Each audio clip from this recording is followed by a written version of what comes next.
Why should you care about meaning?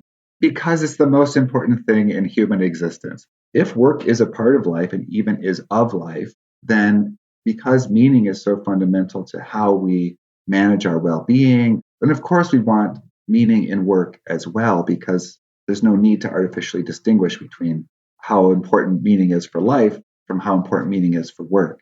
Organizations that have a clear sense of purpose, have some sort of commitment to values, outperform the S&P 500. The return for stockholders and shareholders is better. It seems to me everything is in place to make this an important part of considering how to build a successful company. Welcome to the Work for Humans podcast. This is Dart Lindsley. What is the measure of meaning? Everyone talks about meaningful work, but what does that really mean? Today, I'm talking to Michael Steger, who's spent a lifetime pondering that question. Michael's a professor, a researcher, a writer, and keynote speaker whose work focuses on meaning, purpose, psychological strengths, and positive psychology. He's the founder and director of the Center for Meaning and Purpose, the developer of one of the most used measures of meaning, which is called the Meaning and Life Questionnaire, and he's author of over 100 peer-reviewed articles and 3 books, including Purpose and Meaning in the Workplace. Michael now teaches at Colorado State University and speaks about meaning and positive psychology to help companies create happier, more productive environments for leaders and teams alike. In this episode, Michael and I discuss how to define and measure meaning, research findings from positive psychology, how meaningful work increases company profitability and employee happiness, the unfortunate reality that many high-meaning jobs are actually low-paying, the dangers of companies superficially adopting initiatives to make workplaces seem more meaningful, and other topics. All right, if you enjoy this episode, please subscribe wherever you listen to podcasts. And now, my conversation with Michael Steger. Michael Steger, welcome to Work for Humans. Thanks so much. It's a pleasure being here. I am tempted to start off this interview just the straight question, what is the meaning of life? But I'm not going to do that because I think we're going to work our way around to that.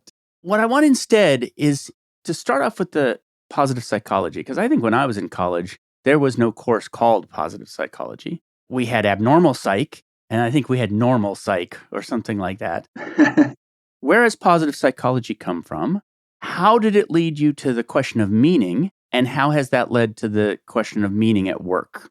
Yeah, really interesting set of questions. So I'll start with a quick history of positive psychology, which was kind of the brainchild of some really prominent psychologists, Ed Diener, Martin Seligman, Mihai Csikszentmihalyi, Christopher Peterson, and they were in different fields. There were a couple of social psychologists in there, a cognitive psychologist, clinical psychologists, all of whom had huge impacts on the broader field in general, but decided that one of the correctives that had never happened was, as you suggested, there was psychology and there was abnormal psychology, but even regular psychology was pretty rife with a focus on why we're so screwed up and all the things we do wrong. We can't remember very much. We're full of heuristics and biases. And there was very little exploration of what we're actually good at, or if we are good at things. Even the World Health Organization from the 1940s had said that health, for example, is both strengths and impairments, both disease and fitness in a sense. And so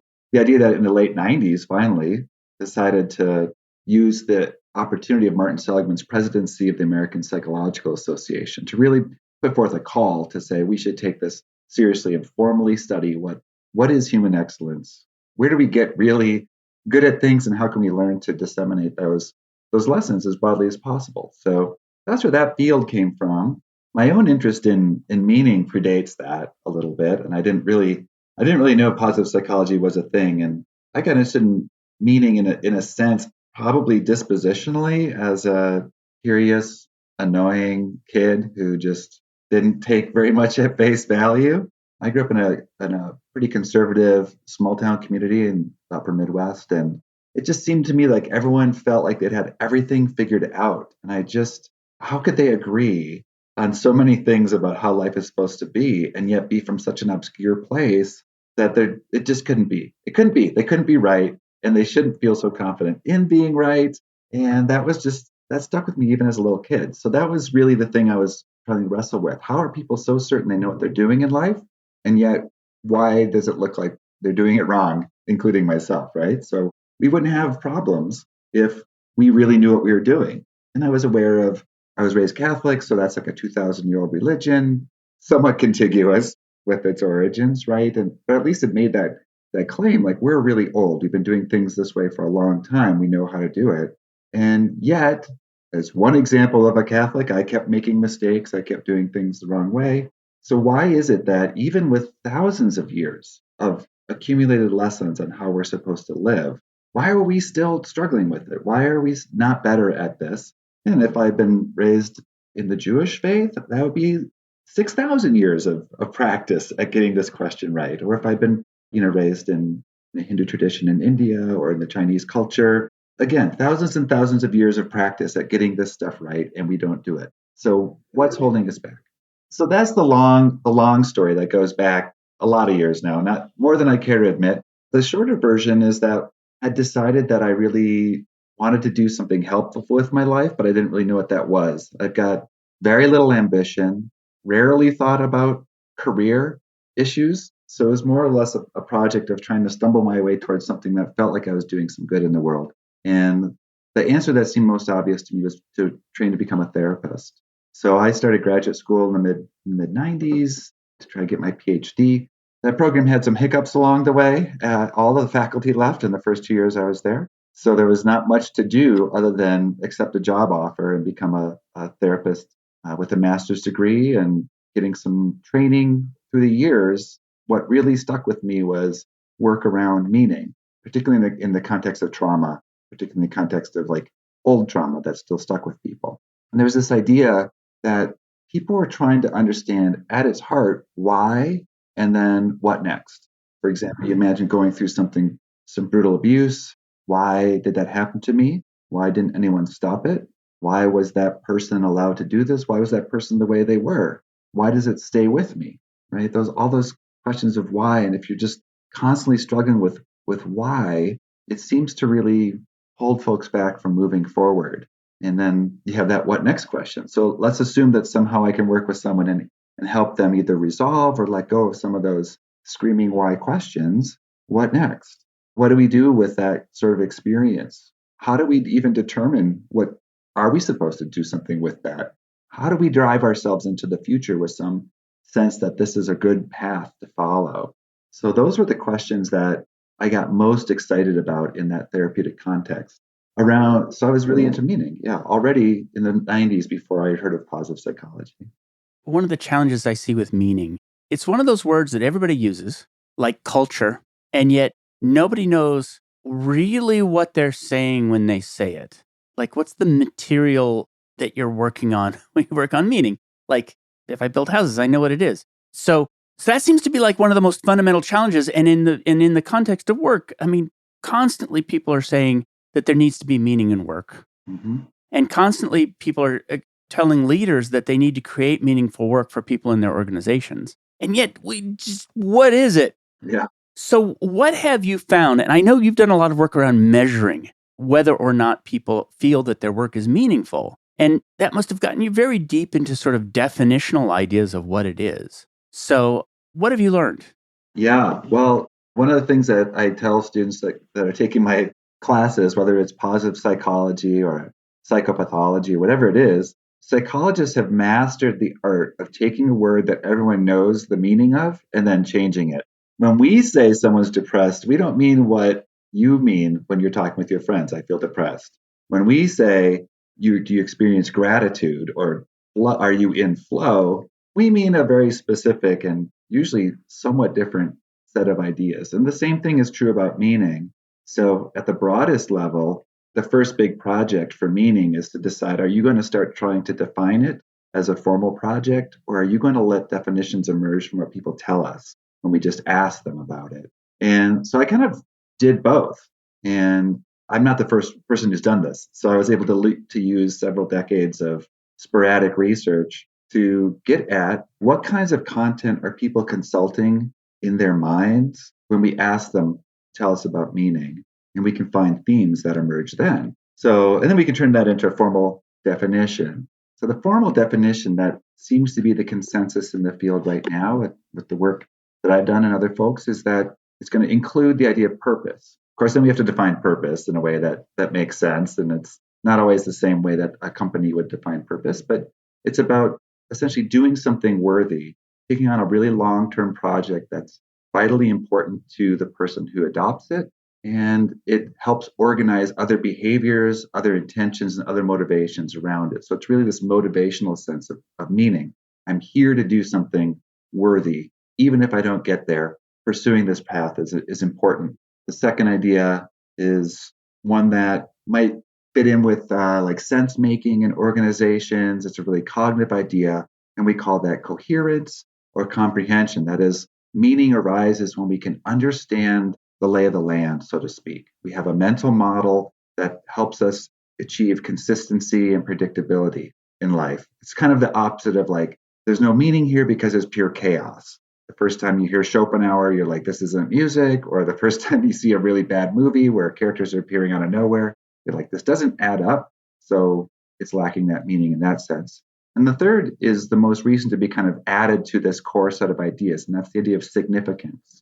It also gets blended with the idea of mattering. And I think mattering we're starting to see a lot more in conversations about organizations. But this is this idea that I have, or my life has, some inherent worth. It matters in some way. And you can say it matters because I've got connections to other people. It matters because the universe would notice I would be gone if I vanished. Or it matters or has value because everything has some inherent good value and goodness to it. So those are the core ideas that tend to emerge when people talk about meaning. And so then our project is just to make those consistently applied, and what the data are revealed after that. It's really interesting, by the way, something you said there, which was coherence out of all of those is the one that is the most subtle, it seems to me. Coherence sounds causal to me, which is I understand that what I'm doing right here connects. Like, I understand how it connects to everything else. Like, if I do something here, I have at least a sense, I'm way oversimplifying this, I know. I at least have a sense of traceability between what I do and the outcomes that are within my purpose. Yeah, that's really interesting. I think that's a key part of it. I think it's an advanced part of it, actually. So this is one of the things that once you start diving down, you start saying, well, what would need to happen for someone to be able to trace what I do interacts somehow with that external reality? And so, in a sense, like the most basic building block of coherence is there's a me, it is a thing.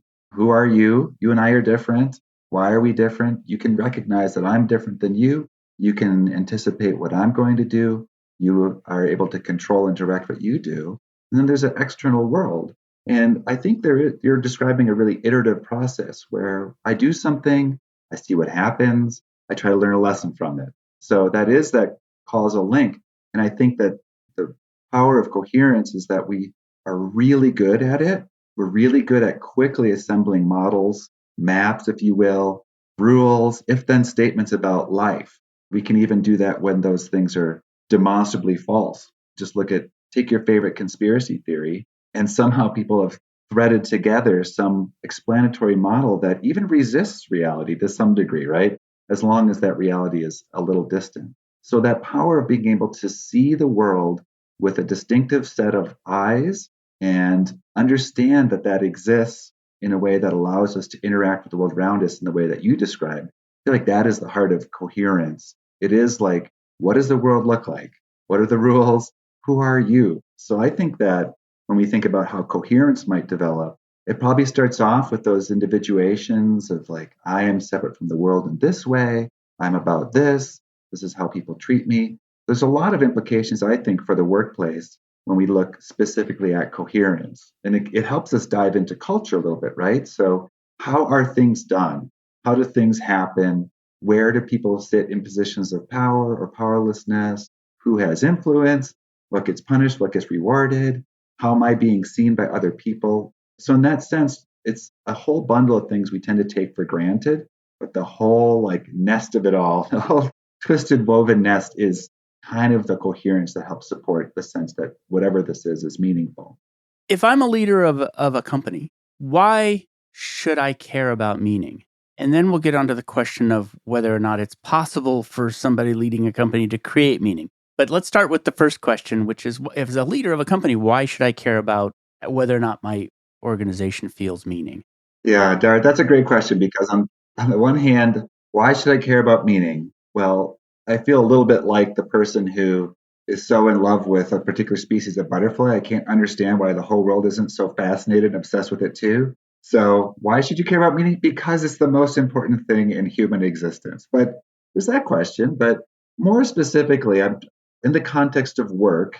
One answer is that work does not need to be different than life.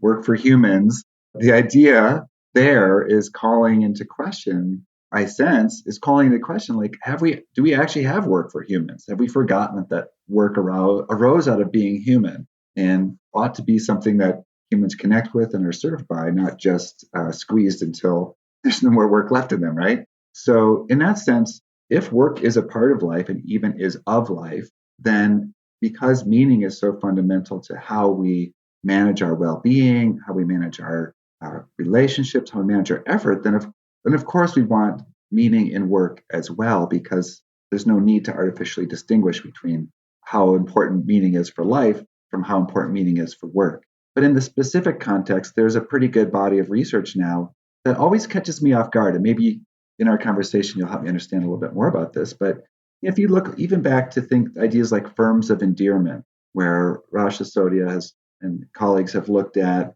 other ways of categorizing companies and organizations around ideas that are very meaning-like. So, do they have a clear sense of purpose? Do they have some sort of commitment to values? Do they treat workers with dignity? All these sorts of things that we would anticipate to be supportive of meaning in the workplace. And they show that the performance of these organizations that have enough of these ticks in their boxes to count as firms of endearment outperform the S&P 500. They outperform the list of companies that counted as good to great companies. The return for stockholders and shareholders is better, all this sort of stuff. We can point to research showing that retention is better. We can point to research showing that employees become kind of brand ambassadors and would recommend to their friends to get a job at this organization. We can point to research showing that we can maybe save this one for a little bit, but they'll work harder and they'll engage in what we call discretionary work hours, right? Which is like work they're not being paid for, which leaves, as usual, the best people open to a little exploitation in some cases. But they work better as members of teams. They're better liked. They're happier, so they cost less money in terms of healthcare. They are less hostile in the workplace. I mean, it seems like a no-brainer, but then again, I have to wonder if I'm the person who's obsessed with this one species of butterfly, because it seems to me everything is in place to make this an important part of considering how to build a successful company. Yes, and you're wondering why it's even a question. And I can answer that question a little bit. Yeah, that's perfect.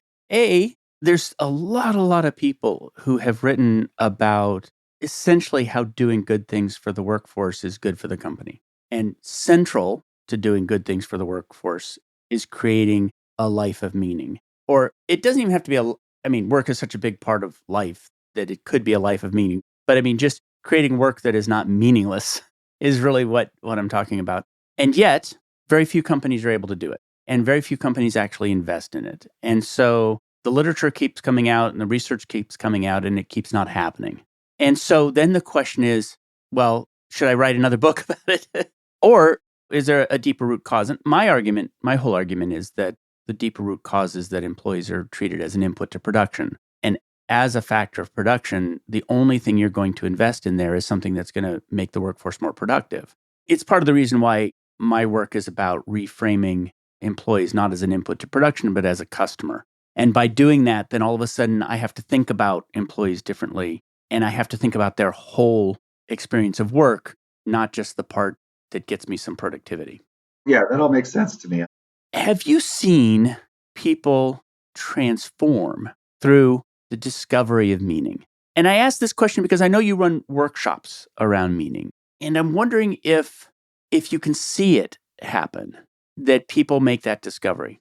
Yeah, that's a really great question. And it's one of the things I've been most like simultaneously relieved and excited about.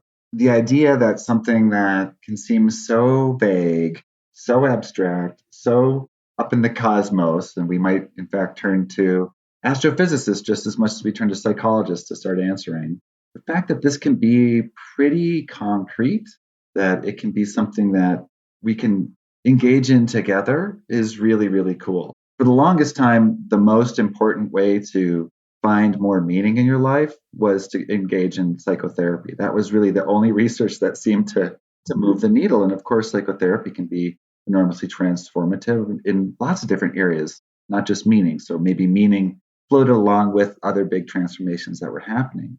We're much better at that now. We have a lot more tools and we have a lot more data that suggests that we can see some of the moves we might make to help someone unlock new ways to connect with meaning. I think of them as opening different doors into meaning, right? You don't have to, but they're there. So the simplest, some of the very, very simplest is just giving people time, tools, and perspectives to identify and see meaning that is already there that maybe we've not been paying enough attention to, or maybe we've not been investing enough in. I started a new academic job, the one I'm in right now. I was packing all my stuff up and I had like all these tchotchkes, mementos I was putting in my little box. And I was like, why am I bringing any of this stuff to the next office? I don't actually remember looking at any of it in the past 2 years. And I look around other people's offices. You see any convincing TV show that takes place in an office, and people's desks and the cubicles are decorated with all sorts of individual things. You're like, what is the point of any of that? Like, why do people care that much? And are people using that as a resource? So I started a little project where I had people just take very rudimentary digital cameras and take pictures of what they claimed or they decided made their lives feel meaningful. So that's the idea of like, if you're going to put stuff in your office and you started with an empty box instead of like the old crap from the last office, what would you put in there? And then we had them come back and they described each one.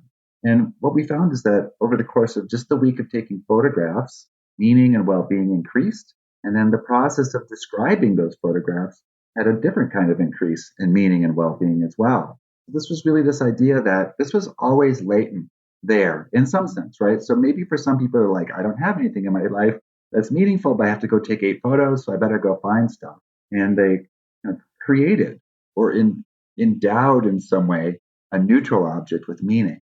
This happens all the time, right? Like I've got a ring on my finger. That's endowed with meaning. If it was in the store, it wouldn't have any meaning, right? So we do that process all the time, where we take something of our life essence and we decide that we're going to allow an object to reflect that back to us or hold it. So we can have a similar process happen in a workshop, sometimes even in a keynote or something like that, where we have people just take a moment to engage on a very concrete, low risk, personal, the customer is always right approach. Like, what is something that's meaningful? And a lot of times, just that experience and then letting them share that is a little bit new. Like, there's a reason why we don't talk about meaning all the time. I think it's because we're never sure if we're right. We're never sure if we have enough meaning. It's easy to feel like we're in over our heads to say, well, why is that meaningful? I don't know. It just is, right? So I think we give people just this permission, look at what's in their lives and bring it out a little bit.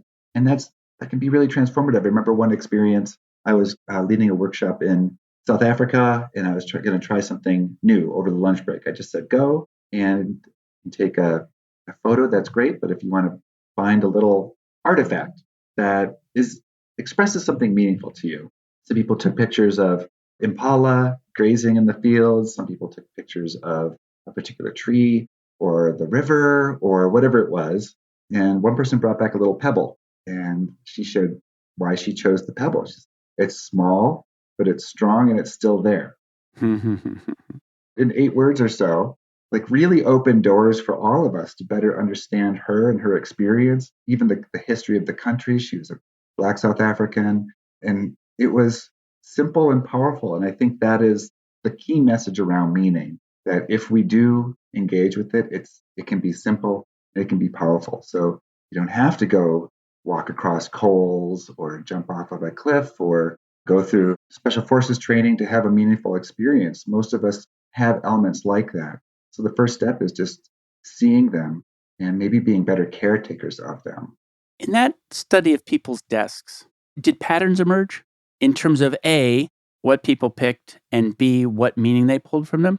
Yeah. So we haven't done a study formally of logging what people choose to put in their desks. I mean, it doesn't take too much work to find out what, just look around any office. That would be a fun study to do, actually. And I think an even more fun study would be to secretly exchange like people's pictures of their family from one desk to the next to see if anyone notices. But it was more that we did this photography study that was inspired by that. And the original idea was just to take the photos. But then I just suspected we were going to get overwhelmed with what is this? What is this a picture of? So I thought that the social act of sharing, of bringing out the story from the inside and putting it to the outside was going to be important. So what we would do in this study was we download the photos, we put them in essentially a PowerPoint document that had room for the picture and then room for them to type a response of what they saw. We had those two sources of data. What did they take pictures of as far as we could tell? And then what did they say about that picture? So we do have those two patterns that you just asked about.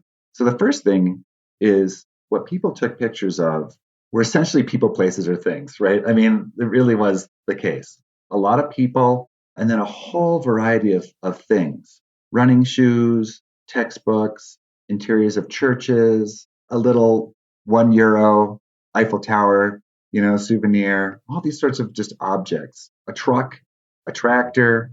Someone took a picture of a saw because lumberjacking was important to this person. So it was just stuff and then places. The most mysterious was we had 7 of the 8 shots from one participant was a parking lot at night. So like, okay, great. What do we do with that? How do we code that? Parking lots, the secret to humans' meaning. Who knew? So then we read through the descriptions. We were able to code those. And there had been research asking people, describe what your life means or where meaning comes from for you, going back to the 80s. And that that area of research is sort of known as sources of meaning. And there's pretty standardized list of what you would come to expect. So much so that we have measures of that now. You can complete measures and it'll sort into the most common sources of meaning. What are the most common sources of meaning? Well, people show up everywhere, right? Because we are a social species. It's a little bit like asking a fish if water is meaningful to them. Of course it is. It's how I move. It's how I get what I breathe with, whatever it is, right? So people are just a fact of life. Beneath that surface, there's all the different types of relationships we have. Usually it's broken down into family. And somewhat surprisingly to me, I haven't really investigated this a lot. There's not a lot of research distinguishing between different types of family relationships. So there's not a lot that's really pushing on whether your sense of ancestry is important, even though people spend millions of dollars on that. There's not a sense of parsing apart whether being a parent versus being a child versus being a brother is important. I think there's like fun stuff to explore in there, but generally the family relationship stands apart from other relationships. And then there's social organization style relationships and then intimate relationships such as friendships and lovers. So those are the main ones.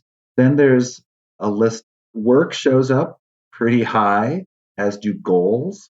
And then in a lot of different samples, health or health related concerns or activities would show up. We'll see things like beliefs. My beliefs are important. Even in the United States, which is sort of this like notoriously religious country for a developed nation, religion tends to show up as something people rarely mention in these sort of research projects, which is surprising, right? Because that is a big part of our public conversation. Other ideas that show up increasingly, we're seeing nature showing up. And another one that shows up quite a lot is helping or altruism. I think that almost goes back to the way you were talking about how significance and purpose might work together, right? Like I can make an impact. I can put myself and what I care about into the world and it lands.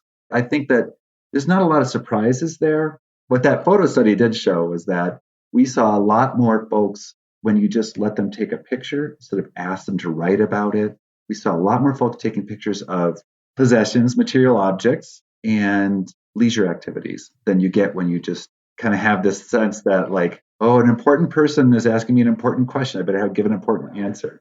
So I actually, by the way, I did do a cube study where I went and I inventoried everything in everybody's cubes. Oh, really? Yeah, I went in on the weekend and I did these inventories. And then I classified them based upon how I interpreted them. What's interesting about what you're doing is you're filtering it through their definition of meaning. Yeah. Whereas mine was just, what do you have in there? Yeah. It was incredibly routine. The only differences in terms of tagging them was that a lot of them were mixed. So there was a lot of stuff around identity, being able to state my identity because I have no identity when I walk into work, but I can express my identity. And sometimes that was through brands. So I'm a Harley Davidson kind of person. That tractor, I'm a John Deere kind of person. I wear a John Deere hat. This is my team, my sports team. But then you'd see these mixed together, which is there's a family member shaking hands with a member of a sports team or sitting on a Harley. And so you'd see a lot of these things sort of coming together. They weren't discrete objects. They were mixed. Yeah, that's fascinating. Can I throw a little bit of an interesting twist to this, right? So the tractor in that example, it was a John Deere, but could have been an international. Who knew? You lucky guess, but yeah. But one of the cool things, and maybe this is the next step.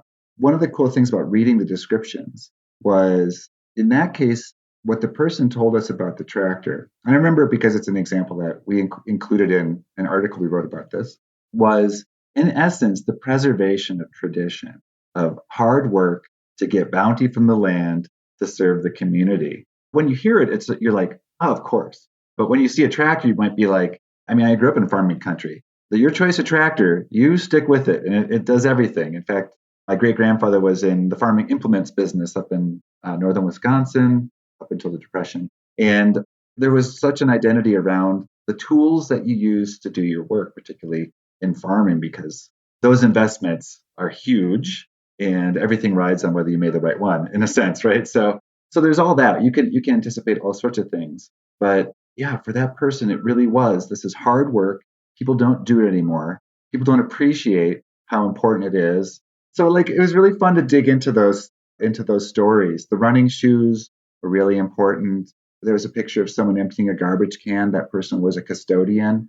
And in a quote that I love is like, I'm providing for my family, and this is the first job I've ever had that won't get me in trouble. You know, like just the depth of what is in people is endlessly fascinating to me. And I guess that really brings me back to why every person is so amazing and beautiful. Why have we somehow all collaborated on this system that just destroys the most beautiful parts and seems to give free run to the most destructive parts? It's a puzzle. Here's another reason there, which you might be able to shine some light on, which is that where people find meaning is so diverse, it's not that easy to create it. In other words, there seems to be just a lot of variety. And so, yes, it's possible to roll it up into these themes, but the themes start to iron out the true variety that's underneath those themes. Family to you might mean something very different than family to me, for instance. Family to me might mean ancestry and my name, which it doesn't. And to you, it could mean, your parents or something. I don't know. Yeah. So anyway, we roll them up into these themes, but it's not that easy to actually get back down to the specifics and actually work with the specifics. Yeah. So one of the things that I think, if we think about a workplace situation, I think there's a couple of things that work problematically in any kind of system when it comes to meaning, although the data, I don't think there's a lot of data about that, right? But like, I think you could argue that a lot of what's happening in the contemporary world, particularly the United States, are these ferocious wars over essentially some kinds of meanings ought to win and other kinds of meanings ought to be extinguished, or we ought to have multiple meanings that can live side by side, and even when they butt heads, we should all be able to get along nonetheless, right? So there's always the middle way. But I think the issue that might be at the heart of it is that we feel like we have to be right. There's something about contemporary society that has really pushed this idea that we have to absolutely be right. We have to have an opinion about everything, and we have to be right about it. And then we have to demonstrate the rightness of our views by letting that be the only view that remains. So I know that this is an old idea. I mean, when Darius the Great was conquering Babylon, of course, like tearing down the walls, etching off the images of their gods and putting great slogans, Darius the Great was here. I mean, that's ancient stuff, right? So we do have this, in a sense, desire to remake the world in our own image, but it doesn't have to be that way.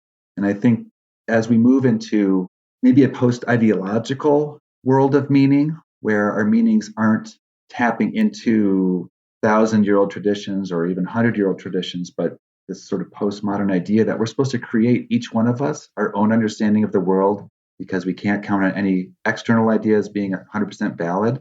Right now, that feels like, in a sense, everyone's been thrown into the ocean and there's not enough driftwood for everyone to hold on to. So we cling to what we have and we push people away from it. The alternative path, I think, is really looking at it as a humble process, that asking the question and not needing to be right about it, being open to learning and having our meanings change over time based on our experiences, based on our gains in wisdom, based on lessons we learn from other people. That is another approach where we don't have to be certain, but the faith that we have in our ability to ride out that process in a way of fidelity, in a sense, I think that could eliminate both the fears that we might be wrong, the fears that maybe there is no meaning, and the aggression I sometimes see when my meaning is different than someone else's. In a workplace, like as in a political system, as in a society, as in sectarian conflicts around even shared religious ideas, there's going to be differences beneath those sources of meaning. Yeah, prestige is a big one in organizations, like being able to work for an organization that has a lot of prestige to it or is well known. Or if it's not well known, at least is exciting for a specific reason, right? Like, oh, we're a startup. We're not a small company. We're a startup, right? You know, like these little tweaks that people do, but even within that, that's going to be different for folks. So to my mind, a corporation, a company, or a large organization probably needs to have a fulcrum point, right? We think about Archimedes. I can move everything if I have a long enough lever, a fulcrum, and a place to stand. Like I think corporations can provide that. They can provide a fixed point, and that's a point that everyone else can get leverage from. It doesn't mean that everyone has to understand the identity of the company, the culture of the company in exactly the same way, but there's enough consistency to allow people to have the opportunity to make their own path, that there's a dignity to that, and there's not too many barriers or punishments thrown up around that process. Then maybe it's possible that, to pick a concept in the news, AI, right? So maybe it's possible that some person feels that there might be issues with AI that require deeper ethical scrutiny.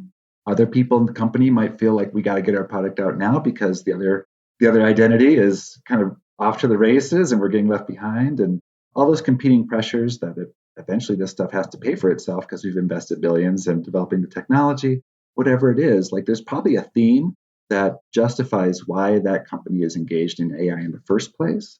If there's enough, like, in a sense, respect for the individual as a human entity, not as a free robot, as I like to call some people's perspectives, right? For all the companies just in the pre-robot stage, they can't wait for the robots to come and get rid of these messy humans. But like, there's the natural processes by which people are allowed to form meanings with a little bit of dignity. I think that could be something that takes root. So really, a company's job is be what it is and give a lot of room for people to have their individuality take root, and then avoid just crushing meaning. If corporations could just stop crushing meaning, that would be something that, I don't know, I feel like even just that would really have a lot of payoff. There's a couple of things in there. First of all, I've been asking people for years the question, what job do you hire your job to do for you? I'll ask you that question in a little bit. But one of the answers that somebody gave me once is, I hire my job to amplify myself. And what she said was she liked to work with teams and she liked to work with corporations. And a part of the reason was that by herself, she could not make as much of a difference. But if she could possibly join a group of people who are working for the same thing, she could make a bigger difference. And so I like the idea of a company as a fulcrum, because that's very much of an amplification of force or something like that. That makes a lot of sense to me. And I also consider the idea in what you just said that we all might be moving a different rock with that lever, but the fulcrum is still the company. And so I used to keep a folder back when I worked for Cisco Systems, and it was Why I Work for Cisco. And in it, I kept recordings of people that I ran across, usually on NPR or something like that, saying, "Thank God for the internet." And so one was a woman who was in Palestine, and they were in the middle of a war with Israel at that time, or a conflict anyway. And she said, "Thank God for the internet because I can find moderate Israelis who I can talk to and find common ground with." There was a man in China who for years thought he was the only gay man in the world because he could see no evidence in China that anybody else was queer. And he said, "Thank God for the internet," because I was able to look at those things and I was able to say, these are things that I want to enhance in the world, and working for this company and helping it in my little way, right? Because I'm not making the internet. I'm just doing a tiny part of helping a company to make the internet. And so I like this fulcrum idea. I like this idea of a fulcrum with a lever. We all may be moving a different rock on the other side. Yeah, that's fascinating. And I like the idea of we're all maybe moving a different rock. And yeah, I mean, then the question is, does this company help me move the rock that I care about? Right. Yeah.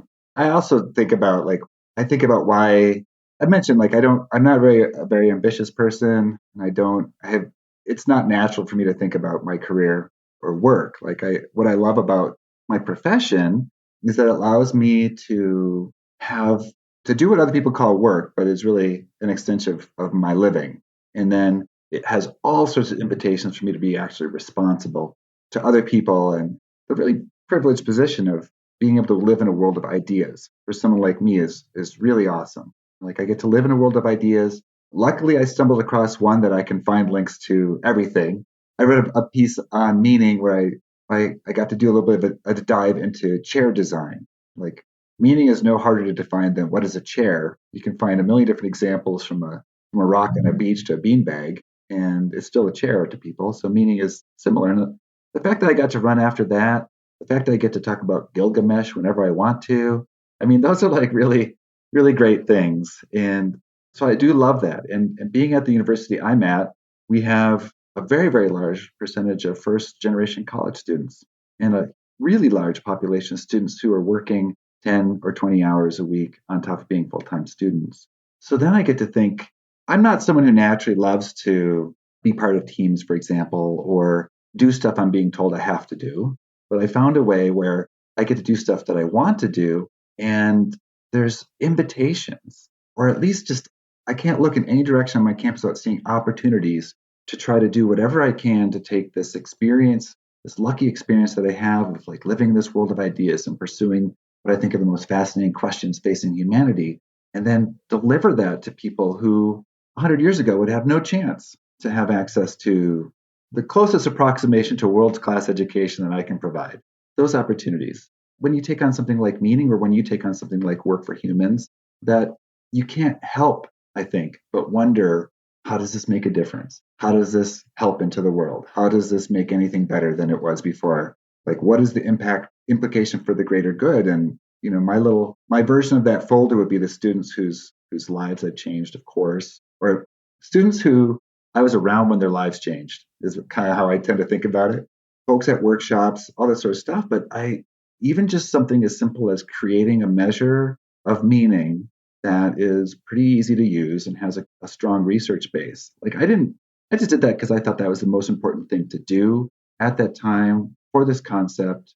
I get emails asked from people around the world asking for permission to use it, and then the stories about where they want to use it and why they want to use it are so amazing.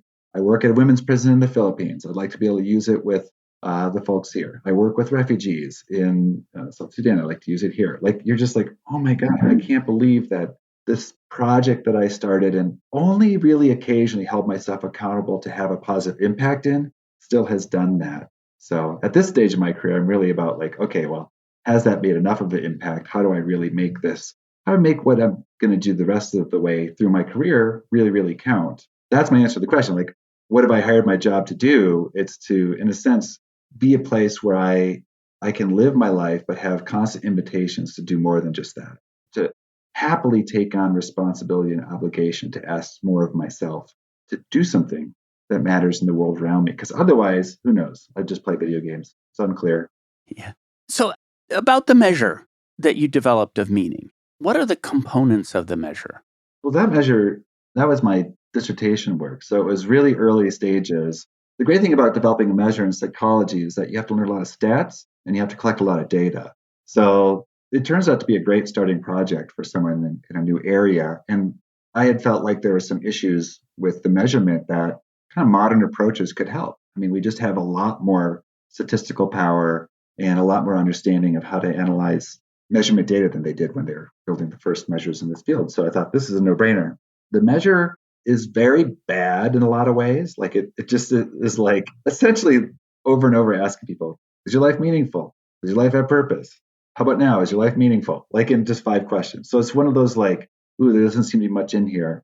It really puts everything about meaning into the hands of the person who's filling it out. I'm not providing really any definitions at all other than purpose and meaning, and the word significance is in there as well. That is what I call the presence of meaning scale. It's just like, is there meaning in your life? The second scale was called the search for meaning scale. And similarly, just asked them, are you searching for meaning in your life? And the presence of meaning scale has been used about 6 times more than the search for meaning scale, maybe 7 times more. But it is just a simple little tool. Looks to have been used by millions of people now at this point. And what I hope that does is it makes it an easy or at least a normal topic to talk about. I don't understand why you and I could have a conversation, even though I've never played, about World of Warcraft. But we could talk about it, like what's it like. But if you and I just met, not on this podcast, and I was like, so what's your life mean these days? Or how are you feeling about whether there's purpose in your life? It'd be a little weird. And it seems like we should be talking, or at least we should have grown up being able to have conversations like that whenever we were struggling. So that's my hope of my actual whole career when it comes to meaning. The hope was I'd really like this to feel commonplace for people. I'd like to show that it's a worthy topic of scientific inquiry, and I would like it to grow so that we actually learn a lot about it. And it's been cool to see that a lot of that's happened. I think I saw a correlation analysis between the components of meaning. I'm trying to remember. I've read a lot in the last couple of weeks. Yeah, we've got a new measure of meaning now that gets at purpose, significance, and coherence. But also you were looking at correlation between those components. And I remember seeing a table. It was those measures, each of them had subcomponents, and then you were looking for essentially correlation between them. Yeah. Have I made this up? And did you find correlation between them if I didn't make it up? Yeah. So we had an inkling that meaning in life was important. I say we because there are other folks doing this research in the early 2000s as well. Now there's tons, right? Like there's thousands of papers published on meaning every year. But I remember when I was defending my dissertation, I knew every study. You just had to. At my university, you had to know the study, the citation, what they found. There are like maybe 400 tops studies conducted as of 2005. And now it's, I think, 5,000 or 6,000 a year. So the field has just exploded. What that means is that no one knows the field anymore. So that's interesting. The other thing it means is that it's highly likely that if you're curious about whether meaning has any kind of role to play in any phenomenon, you can probably find research now showing that. So by my estimate, this is very rough, but by my estimate, among the things that we would consider to be within the purview of positive psychology or well-being science, which would include character strengths, positive emotions, life satisfaction, forgiveness, gratitude, all these sorts of things. I think meaning is either the second or third most well-documented element of the good life or of human flourishing. I think there's more research on positive emotions. There may be more research on mindfulness and meditation at this point, but meaning is like right up there. So yeah, gobs and gobs of correlations. There's cool studies that are causal, right? They're experiments or they rely on therapy. There's research linking meaning to neuroimaging studies, to health studies that are using blood, inflammatory cytokine levels, blood pressure, immune system functioning, T cells, B cells. I mean, everything. Life or death. There's enough research on meaning as a predictor of longevity that there's been at least one meta-analysis on the topic. There's links to Alzheimer's. I mean, you name it, we've got it. And what's interesting is that you had to have a measure of meaning to start correlating it to other stuff. So, yeah. And I saw a paper this morning or yesterday that was actually showing a correlation between different kinds of happiness. One of them was hedonic happiness versus eudaimonic. And I think I'm getting those words right. Happiness. So happiness that's connected to purpose was the definition of that. And what they were doing was actually looking at gene expression Oh, yeah. that are associated with health outcomes and whether or not different levels of different kinds of happiness, one of them being more meaningful than the other. And I had no idea that people were doing, is this common now? Essentially using gene expression to measure the effects of emotional states? Is it common? No. Is it happening consistently? Yes. So there are a number of researchers now who have initiated well-being genetics research. Mega Bartels of the Netherlands is one of the foremost folks. And there's a lot of folks who've been doing a wide range of genetic and genetics informed research projects, everything from heritability estimates. I mean, that method, I've done a couple papers on that and found that meaning of life is heritable when you study twins and that sort of stuff, but much everything psychological is, so that's not that exciting. But other folks are doing these larger gene expression or epigenetic informed models where you're taking a look at whether early experiences seem to influence the way that genes are expressed. And I remember reading that paper too. I can't remember the specifics about that one, or maybe there's been more that have come out, but we have this desire to understand how might this stuff make a difference. And genes are one of the most powerful ways that we have of understanding that, right? So a variable that exists, maybe it makes a difference because it turns on or off the ability of a gene to be expressed. And some of those genes we don't want expressed, and some of those genes we do. So if investing in particular approaches to well-being can help us live a better life, maybe part of that is because it helps the way in which our genes are being expressed as we go through life. That is mind-blowing to me, partially from an analytical perspective. Gene expression data is really hard to interpret. I actually tried to do that at one point on a project, which was to look at RNA-seq data, and the data is just so massive. Yeah, tons of false positives is a huge issue, I think, with those studies. So I think that's fun data, or those are fun data to have. They make sense in some ways, right? Because at a fundamental level, you can make an argument that if you're investing in well-being activities and they're effective, they'll at least reduce stress. And we already know that stress has some impacts on the way in which genes are expressed, the way in which the body is regulated biologically. So anything that links to stress right now has kind of a little bit of an advantage when it comes to these emerging research approaches that rely on huge clouds of data and then trying to pull out a regression line from from within that cloud. So, but replication is the key. I mean, you can't say this enough with the biological tools that we're using in social sciences or any sciences, medical science, whatever it is. It's so easy to get false positives, to have results come out of overspecified models based on specific data. We just have to wait to see what the replications look like. I have one more topical question, and then I have some general questions. The thing about meaning at work, having meaningful work can become overwhelming if the meaning is important enough, and it can sort of become absolute. And the question is, having too much meaning at work correlated with burnout, and is it necessary? Like, is that a necessary consequence? Like, if I decide absolutely that my work is the most meaningful thing in the world and I'm saving lives or whatever that thing is, does it come at a cost? Yeah, this is a great question. I think there's two short answers, yes and no. Both are true, right? So like the research suggests that meaningful work is protective against burnout on average. So when we aggregate a whole bunch of people who all would have this diversity of job and work experiences, some huge proportion of those will have some degree of burnout. Maybe a different proportion of those has meaningful work, and those who have meaningful work have less burnout, all things being equal. However, like your observation, it does seem to be kind of on point. And I think it's a problem with the system, and it's a problem with being a human being. So the worst thing about being a human being is the richest and most important experiences that we have they create vulnerability to pain. If we care enough, that's our weakness. So like in serial killer movies and evil villain movies, it's always the fact that the hero cares about something that's used against the hero. That is about as terse of an explanation of why life is tricky as there is. So everything we care about is where we will be hurt somehow eventually, or at least is where we're vulnerable. And the alternative is living a life where it's populated with nothing we care about. The work I do is unimportant. It's interchangeable with like raking leaves, is interchangeable with doing organ transplant surgery.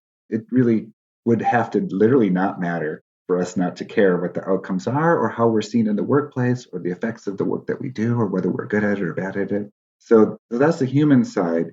I think it's powerful to have an existentialist perspective on this, or there's a variety of religious explanations for how we're supposed to deal with the paradox of caring is hurting.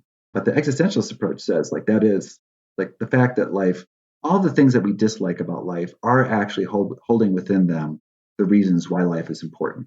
The brevity of our human lives is what makes life moments matter because we don't have an infinite number of them. The inevitability of loss is what makes relationships important because there are stakes to them. What we do with the people we love matters because we won't always have them. So, like, this is my biggest concern about when meaningful work becomes more popular in the workplace is I don't think the first wave of those are going to have anything at all to do with meaning. I think they're going to have to do a lot with rebranding, a lot with quick fixes, a lot with stuff that won't make any difference, but will catch decision makers' eyes and seem doable. And that's not always true about meaning, as you yourself pointed out. So I think the biggest risk about meaningful work right now is that it will be trashed and made into a kind of a phony concept before it even had a chance to work. So I'm a little disappointed my career will add up to nothing very soon, but that's part of the problem.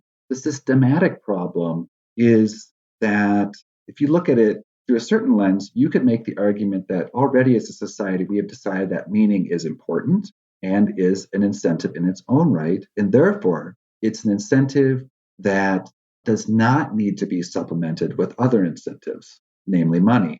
So if we take a look at the work within an organization that is most highly reimbursed, it doesn't overlap all the time with the work that's considered to be most meaningful. If we take a look at who's paid the most in our societies or the types of work, maybe at the end of the last century, people were still talking about blue collar, pink collar, white collar jobs, occupations like teaching, nursing, preschool care, early child care development, working with folks with disabilities, all really noble stuff.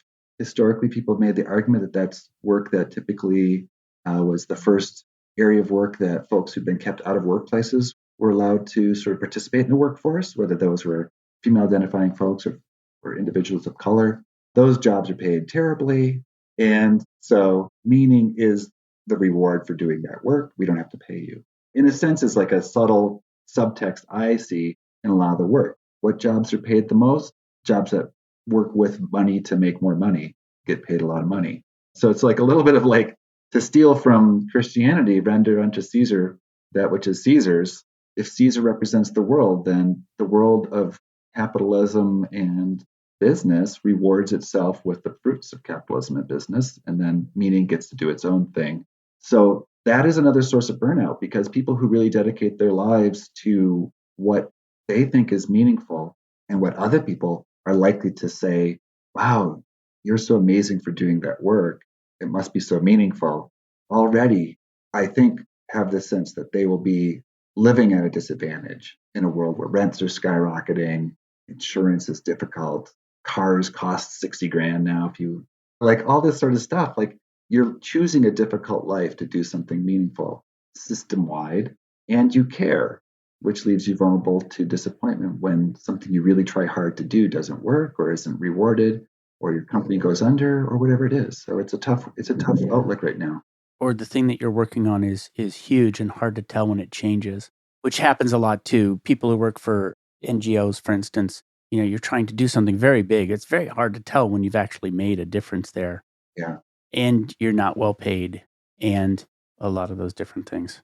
So it's interesting because normally I have these questions at the end and you've anticipated so many of them. Is that right? Yeah. And so one of the questions I often ask is, what does your job cost you? What does my job cost me? That's interesting because the first thing I want to do is compare it to a different job I might have and what that would cost me. And I think almost all other jobs would cost me more, so I'm pretty pretty happy with how things go. I mean, the main thing is I would just say common with anyone who's in education. We know that we've made, I suppose, a risk stability reward trade off. We're not as high paid in that sense as folks who have the same skill set or credentials that do other things. But in a sense, who cares? I mean, yeah, if someone wants to hand me a bucket load of money, I'm not going to say no. I'll pay for my kids' college and then I'll move on with life, right? But I'm not in this line of work to make money. I'm not in this life to make money. So how can I count that as a cost if it's something I feel the pain of, but I don't actually find to be particularly instrumental in how I make decisions. So the other cost is we are on the front lines of, as many folks are, of big social changes. And we're kind of caught in the crosshairs a lot of times. Like if we just take a look at very, very important things, such as serving students with disabilities and making sure everyone has equal access to education. If you have a class of 100 or 200 students, you may need to have 15 or 20 individual educational procedures that you're trying to do simultaneously. Some of which you have resources for, most of which you don't. Some of which you have expertise in or understanding of, most of which you don't. So it's kind of always changing what you need to do in order to make your work accessible to the primary stakeholders, which are the students. Also, like in any organization, I suspect what you think are the primary stakeholders and the main reason and the mission of the organization is not the same across everyone who's in that organization. So I would say the costs are, to me personally, not too much. 2 more questions. What medium do you work in? Yeah, I work in words, is how I think about it. I like experiences, but I'm a huge overthinker, and I think in words. Words are my most natural way of reaching out to people. How can people learn more about your work? Oh, well, I have a terrible website that I hardly ever get around to updating, so people can check that out. What's it called? It's just michaelfsteger.com. If folks are interested in my work, they can find me and in a responsive form through LinkedIn. It's really the only social thing I do. I think Google Scholar is a good place. Oh, yeah. Google Scholar. I know because having done the research, I just know that you're pretty present in Google Scholar. Yeah, I don't know how other folks use it. Like so it's interesting. I never think about that. But yeah, I've got a Google Scholar profile and you can find papers. If you think some of those papers are interesting and you can find a lot of them, but you can maybe they stimulate a conversation. You want to reach out and find me at my university, however you want to do it. You also hold workshops, if I understand correctly. Yeah, I love that. That is the work I would love to do more of, is to be able to spend more extended time with folks. I get a lot of great time with my students in my positive psychology class. It's kind of like a living lab. There's a lot of activities. The whole course is structured around people making life changes. But that's only 100 students a semester who get to do that or are forced to do that, depending on how you see it. But I would really love to do more workshops. So whenever I get a chance to do a workshop, I do that. There's one open to the public at the International Positive Psychology Association's World Congress up in gorgeous Vancouver, Canada in July, which is a pretty awesome time to be in Vancouver. I'll be doing 2 workshops. One is focusing on how we can become good neighbors with death. We don't have to love death, but we got to be neighbors with it. And the other is on thinking through meaning in the context of struggle. I think both of those I have amazing co-facilitators, so that's going to be a lot of fun. But also, yeah, folks have an interest in hosting or generating opportunities to work together around meaning. I think that's the most exciting work for me, is like when different ideas come together to try and do something fun and impactful with folks. Great. Thank you very much for coming on the show. It's been a huge pleasure being here. Thanks so much for having me. Thanks for joining me for another episode of Work for Humans. If you enjoyed this episode, please give us a 5-star rating wherever you listen to podcasts. And share the show with one person you think would get value from it. Believe it or not, this really helps us grow the show and reach more people who want to build the kind of work that people really want. As always, thank you to my producer, Jason Ames at Ninth Path Audio, for his insights into content and his high standard for quality. Final note, the opinions shared here are my own and not the views of Google or Cisco Systems. Thanks again for listening. See you next time.